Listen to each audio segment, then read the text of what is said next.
What kind of things do you guys get nibbled on? How are your buyers nibbling on you? Term dates. Okay. What else? Schedule. Okay.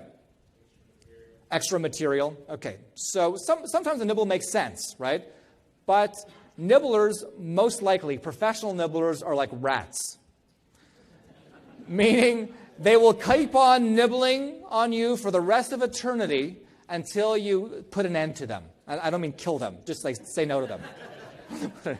And so what are some countermeasures to the nibble? Well, the first countermeasure is just simply a good old take or leave it offer. Just saying no. I'm sorry, we never give free shots of espresso. Okay? Great countermeasure.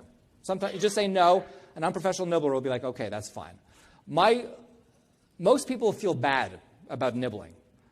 Most people feel, if you're a non-professional nibbler, most people who are attempting to nibble, they feel greedy when they do it. So these three lovely words, I love them. It could be a little combative, but these three words work like a charm. Are you kidding? Are you kidding? To a non-professional nibbler who's already feeling shameful about asking you for a small little thing, are you kidding? It's the end of the line. Oh my God, I'm so sorry. I must be kidding. Yes, I am kidding. I apologize for that. But, the if you rule.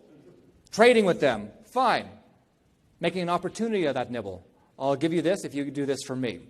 One of my favorites is, no problem, nurture them, be very nice to them, I'll give you whatever you want. I'll give you those better terms, not a problem. However, I'll have to kick this agreement or the contract back up to legal. We'll have to revise the contract because we're changing the deal. It'll take about 3 weeks, not a problem. I'll call you in 3 weeks. Most people are going to be like, forget about it. Legal? No. 3 weeks? No. Let's just stop this. So injecting some time is always a wonderful countermeasure to the nibble.